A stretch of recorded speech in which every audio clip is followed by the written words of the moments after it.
मोहनपुर गांव के एक छोटे से जंगल में सुंदरी कौवी अपने बेटे कालू कौवे और अपनी बहू टुनटुनी चिड़िया के साथ रहा करती थी। सुंदरी कौवे के पास एक पुश्तैनी जमीन थी जहां पर वह तरबूज की खेती किया करती थी और उन तरबूज से वह कुल्फी बनाया करती थी और उन कुल्फी को वह बाजार में बेचा करती थी। कुल्फी ले लो कुल्फी, स्वादिष्ट तरबूज की कुल्फी, ठंडी ठंडी कुल्फी ले लो। लेकिन सुंदरी कौवी बहुत बूढ़ी और कमजोर हो चुकी थी और इधर से वह बीमार भी रहने लगी थी। अरे बेटा कालू, तू खेती क्यों नहीं करता?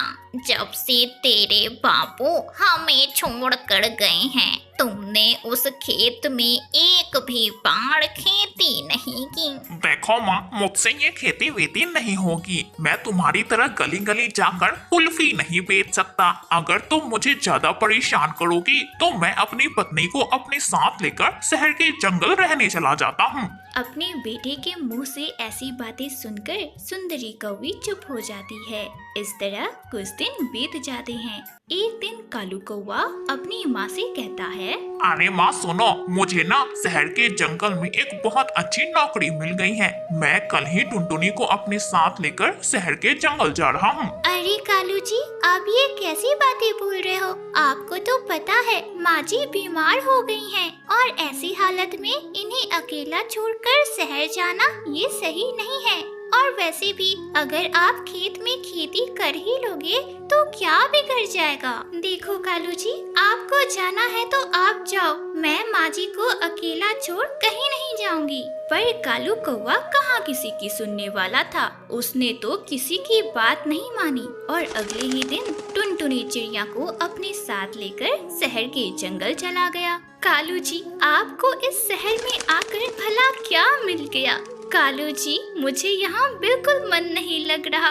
बार बार मैं माँ जी के बारे में ही सोच रही हूँ। पता नहीं माँ जी किन हालतों में होगी। कालू जी, अगर आप कुल्फी बेच ही लेते तो इसमें क्या गलत हो जाता? कोई भी काम बड़ा या छोटा नहीं होता है। देख टुनटुनी, तू ना बेकार में परेशान हो रही है। माँ बिल्कुल ठीक है और मैंने तो उन्हें कल ही पैसे भेज दिए हैं। इस तरह धीरे धीरे दिन गुजरने लगते हैं। एक दिन टुनटुनी के गांव से उसे किसी का कॉल आता है। अरे टुनटुनी बेटा, मैं हरिया काका बोल रहा हूँ। तेरी सास की तबीयत बहुत खराब है बेटा। वह तेरा और कालू बेटे का नाम पुकारे जा रही है। जल्दी से बिटिया गांव के जंगल आ जा। अजी सुनते हो जी, जल्दी उठो। अभी हरिया काका ने कॉल किया था। बता रहे थे कि माँ जी की तबीयत बहुत खराब है और वे हमें याद कर रही हैं। अजी सुनो ना, जल्दी उठो। ये सुनकर कालू कौवा जल्दी से उठता है और टुनटुनी को अपने साथ लेकर गांव के जंगल चला जाता है। माँ जी आंखें खोलिए, माँ जी देखिए ना, हम लोग आ गए हैं। अरे टुनटुनी बहू आ गई बिटिया, मैं तेरा ही इंतजार कर रही थी। बिटिया मेरी एक आखिरी इच्छा है, वो बिटिया तू ही पूरा कर दे। मैं चाहती हूँ कि तू यहाँ रह और तरबूज की खेती कर और जंगल वालों को कुल्फी बेच बेटी। और इतना कहकर सुंदरी कौवी मौत को प्राप्त हो जाती है।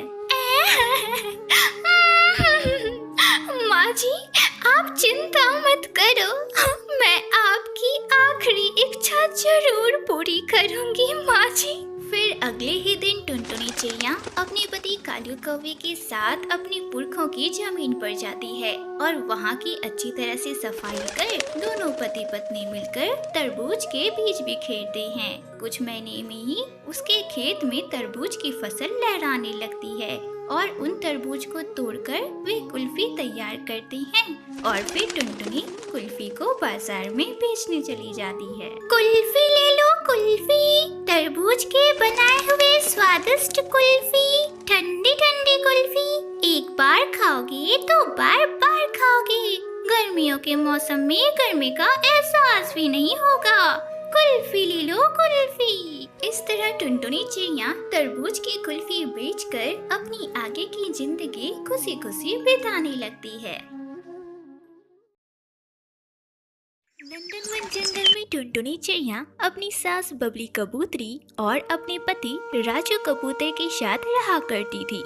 टुनटुनी चिड़िया की शादी को 5 साल हो गए थे, पर अभी तक वह मां नहीं बन सकी थी, जिसकी वजह से बबली कबूतरी उसे बहुत ताने दिया करती थी। एक दिन बबली कबूतरी अपनी पड़ोसन चंपा कौवी के घर जाती है। आओ आओ बबली बहन, कहो कैसे आना हुआ आज इस पड़ोसन के यहाँ? अरे चंपा, सुना है कि तेरी बहू भी गर्भवती है, पर तेरी बहू के शादी को तो बहुत साल हो गए थे, फिर यह चमत्कार कैसे हुआ आखिर? अरे बबली बहन, अब मैं क्या बताऊं? मैं अपनी बहू को लेकर पहाड़ी वाले बाबा के पास गई थी। उन्होंने मुझे एक प्रसाद दिया और कहा कि बहू को खिला देना। मैंने उसे खिलाया और कुछ ही महीनों में मेरी बहू गर्भवती हो गई। मेरे पास थोड़ा सा प्रसाद बचा हुआ है, कहो तो तुम्हें दे दूं? वह खाते ही तुम्हारी बहू भी गर्भवती हो जाएगी और उसकी सोनी गोद भी बढ़ जाएगी। हाँ हाँ चंपा, वह प्रसाद मुझे दे दे, मुझे भी तो दादी बनना है। चंपा कौवी बबली कबूतरी को बचा हुआ प्रसाद दे देती है और बबली कबूतरी खुशी खुशी वह प्रसाद लेकर वापस घर आ जाती है। टुनटुनी, अरे ओ टुनटुनी बहू, जल्दी यहाँ आ। माँ जी, आप आ गई? मैं आपका कब से इंतजार कर रही थी।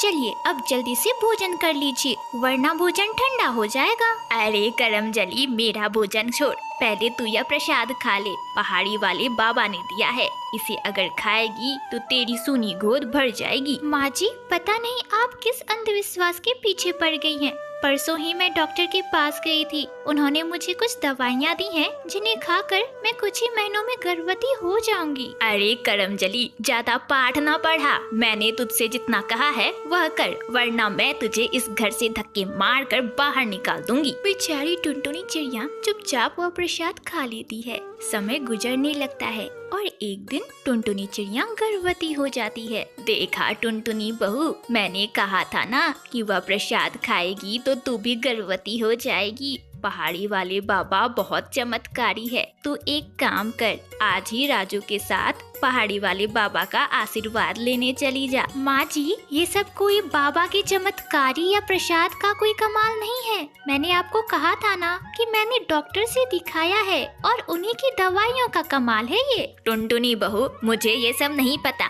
मैंने तुम्हें एक बार बोल दिया ना कि तुम दोनों को आज पहाड़ी वाले बाबा से मिलने जाना है तो जाना है, इसके आगे मैं कुछ नहीं सुनूंगी। अरे टुनटुनी, तुम माँ से क्यों बहस कर रही हो? अगर माँ ने कहा कि पहाड़ी वाले बाबा से मिलने जाना है तो मिल लेते हैं ना, इसमें आखिर क्या ही हरज है। मैं तुम्हारे साथ चलता हूँ, तुम अकेले थोड़ी जा रही हो। टुनटुनी चिड़िया अपने पति राजू कबूतर के साथ पहाड़ी वाले बाबा से मिलने जाती है। बिटिया, मैं तेरा भविष्य देख रहा हूँ, तू जल्द ही 12 बच्चों की माँ बनने वाली है। बिटिया, मेरा आशीर्वाद सदा तुम दोनों पर और तुम्हारे बच्चों पर बना रहेगा। पहाड़ी वाले बाबा की यह बात सुन टुनटुनी चिड़िया बहुत खुश होती है और खुशी खुशी अपने पति राजू कबूतर के साथ घर आने लगती है। तभी रास्ते में उसे एक पेड़ की डाल पर चिड़िया के बहुत सारे बच्चे रोते हुए दिखाई देते हैं। अब हम कैसे रहेंगे? हमें कौन पालेगा? हम फिर से अनाथ हो गए।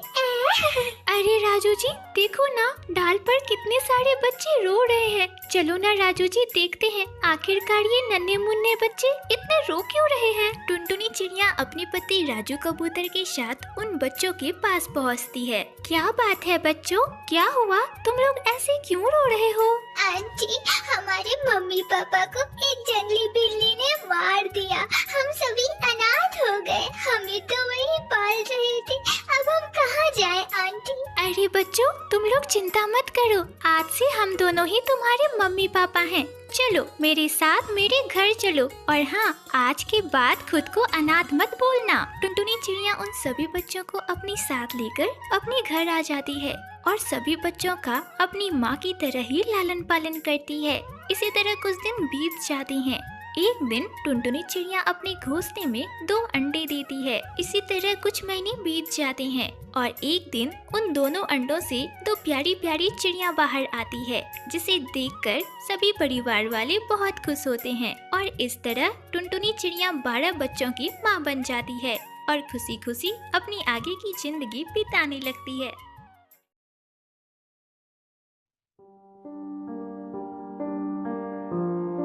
चंपकवन जंगल में सुंदरी कौवी अपने पति कालू कौवे और बेटे बबलू कौवे के साथ रहा करती थी।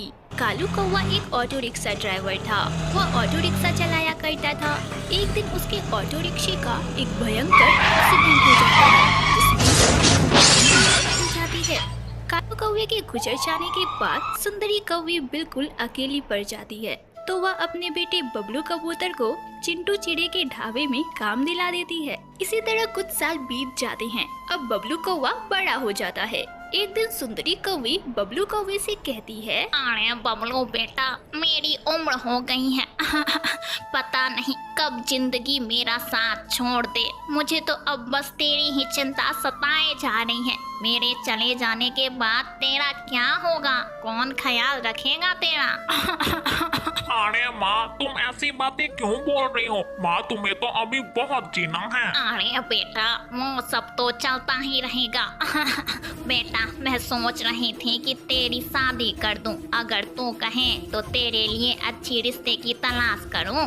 माँ, अगर तूने मेरी शादी का मन बना ही लिया है तो मैं भला तुम्हें मना करने वाला कौन होता हूँ? माँ, तुम्हें जो ठीक लगे तू वह कर। अगली सुबह सुंदरी कौवी झुमरी तोती के पास जाती है। क्या बात है सुंदरी भाभी, आज मेरे घर आना कैसे हुआ? क्या बताऊं झुमरी बहन, मैं अपने बेटे बबलू के लिए एक अच्छा रिश्ता तलाश कर रही हूँ। अगर तुम्हारे पास कोई अच्छा रिश्ता है तो तुम मुझे बताओ। यह बात तो आपने बहुत अच्छी कही भाभी। कल ही मेरे पास टुनटुनी नाम की एक चिड़िया का रिश्ता आया है। यह रही उसकी फोटो। पर भाभी, आपको इससे कोई दहेज नहीं मिलेगा। अरे झुमरी बहन, ये तुम कैसी बातें बोल रही हो? मुझे अपने बेटे बबलू कौवे का घर बसाना है। मुझे तो टुनटुनी से कोई दहेज नहीं चाहिए। कुछ दिनों बाद ही टुनटुनी चिड़िया और बबलू कौवे की शादी हो जाती है। टुनटुनी चिड़िया खुशी खुशी अपने ससुराल आ जाती है और अपना पूरा समय अपनी सास सुंदरी कौवी और पति की सेवा में लगाती है। अरे बहू वाह, कितना स्वादिष्ट तूने छोले कुलचे बनाए हैं। वाह बहू वाह। पर बहू, कुछ अपने पर भी ध्यान रख। तू हमेशा ही हमारी सेवा में लगी रहती है। बहू, मैं तुझसे बहुत खुश हूँ। मैं तो बहुत खुशकिस्मत हूँ कि तुम जैसी बहू मुझे मिली। इसी तरह समय बीतने लगता है और टुनटुनी चिड़िया माँ बन जाती है। वह एक बहुत ही प्यारी सी चिड़िया को जन्म देती है। घर में खुशियों का माहौल था। कुछ दिनों बाद बबलू कौवे का मालिक चिंटू चिड़ा अपना ढाबा बंद कर देता है, जिसकी वजह से बबलू कौवा बेरोजगार हो जाता है। माँ, अब घर का खर्च कैसे चलेगा? मैं अपनी नन्ही सी बिटिया का पालन पोषण कैसे करूँगा? माँ, अरे बबलू जी, आप इतना क्यों घबरा रहे हो? अगर आप इतना घबराओगे तो परिवार का क्या होगा? घर कैसे चलेगा? अरे बबलू जी, आप हिम्मत रखो, आपको दूसरी नौकरी जल्दी मिल जाएगी। हाँ बबलू बेटा, बहू बिल्कुल सही कह रही है। तू इतना मत घबरा, हम सभी तेरे साथ हैं। तू बस हिम्मत रख। अगली सुबह बबलू कौवा काम की तलाश में निकल पड़ता है। इधर उधर बहुत देर तक भटकने के बाद भी उसे काम नहीं मिलता। इसी तरह 1 महीने बीत जाते हैं। घर में सारी जमा पूंजी अब धीरे धीरे खत्म होने वाली थी। तब एक दिन टुनटुनी चिड़िया कहती है, बबलू जी, अब आपको काम की तलाश में कहीं और भटकने की कोई जरूरत नहीं है। हम अपना खुद का व्यवसाय शुरू करेंगे। अरे बहू, तू पागल हो गई है क्या? तुझे पता नहीं है कि व्यवसाय शुरू करने के लिए या तो हमें ठेला किराए पर लेना होगा या कोई दुकान। अरे अम्मा, व्यवसाय शुरू करने के लिए हमें किसी भी ठेले या दुकान की कोई जरूरत नहीं है। ससुर जी का ऑटो रिक्शा है ना, कितने सालों से गोदाम में पड़ा हुआ है। बबलू जी, आप एक काम करो, ऑटो रिक्शे की अच्छे से मरम्मत करवा लो। और हाँ, हम अपना छोला कुलचा उसी ऑटो रिक्शे में बेचेंगे। अरे वाह टुनटुनी, यह ख्याल तुम्हें कैसे आया? बहुत ही अच्छा ख्याल है। और तुम्हारे छोले कुलचे भी तो बहुत स्वादिष्ट होते हैं। जंगल के सभी पक्षियों को तुम्हारे छोले कुलचे बहुत पसंद आएंगे। अगले ही दिन टुनटुनी चिड़िया और बबलू कौवे ने अपने ऑटो रिक्शा में छोले कुलचे बेचना शुरू कर दिए। ऑटो रिक्शा में छोला कुलचा बेचते देख जंगल के सभी पक्षी उसके ऑटो रिक्शे के पास आने लगे और छोले कुलचे के मजे लेने लगे। टुनटुनी चिड़िया के बनाए हुए छोले कुलचे बहुत स्वादिष्ट होते थे, जिसकी वजह से उसकी आमदनी दिनों दिन बढ़ने लगी। इसी तरह वे दोनों ऑटो रिक्शा पर छोले कुलचे बेचकर खुशी खुशी अपनी जिंदगी बिताने लगे।